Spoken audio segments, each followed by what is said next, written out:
India and Pakistan are facing off over Kashmir at the ongoing UN Human Rights Council session in Geneva, Switzerland. The MEA Secretary Vijay Thakur Singh addressed the session yesterday, wherein she said that instead of taking decisive action against terror on its soil, Pakistan had been making concocted charges against India. Pakistan Foreign Minister Shah Qureshi is attempting to garner international support for Pakistan on the issue after his 15-minute speech on the dispute. India has geared up for the second day of the meet with a detailed counter that explains the situation that led to the scrapping of Article 370 in Jammu and Kashmir.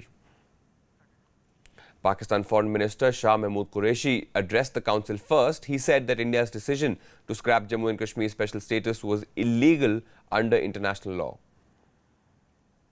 Many of them have been forcibly.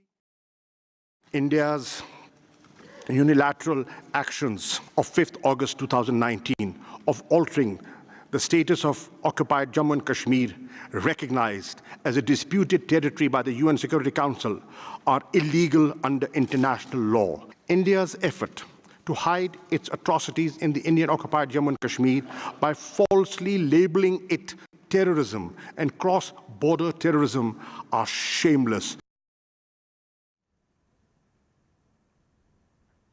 Minister of External Affairs Vijay Singh Thakur countered Pakistan's allegations against India. Listen into what she had to say. No country can accept interference in its internal affairs, certainly not India. The world, in particular India, has suffered greatly on account of state-sponsored terrorism. It is time to collectively take decisive and firm action against terror groups who threaten fundamental right to life. We must speak out. Silence alone emboldens terrorists and their supporters. CNN News 18's Maha Siddiqui, who tracks the Ministry of External Affairs for us, breaks down the showdown at the UNHRC between India and Pakistan. Take a look. Vijay Thakur Singh, Secretary East in the Ministry of External Affairs, made the arguments on behalf of India at the United Nations Human Rights Council.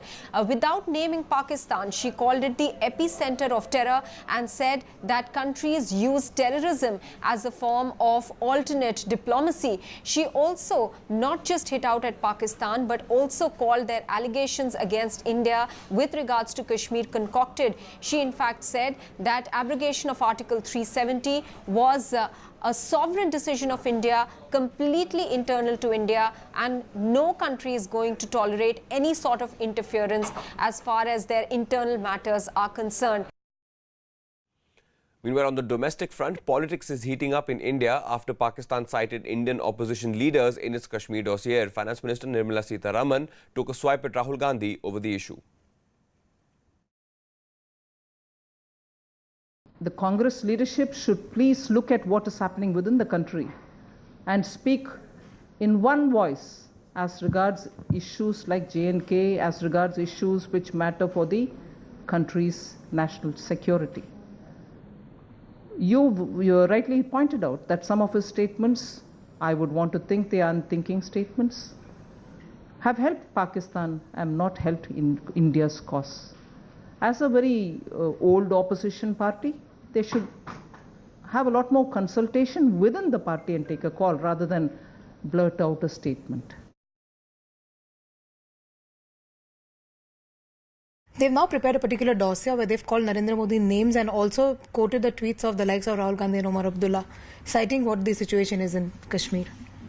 You know, first of all, it's bizarre for Pakistan to be talking about such issues because we have seen the complete decimation of minorities in Pakistan.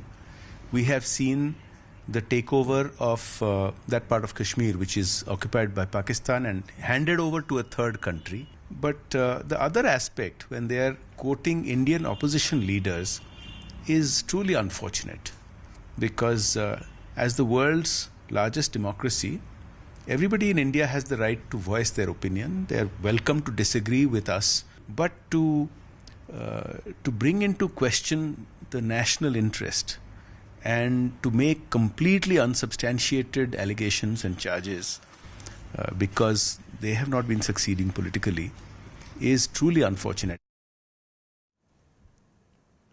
And down south, there's more trouble for the Karnataka Congress leader D.K. Shivakumar as the enforcement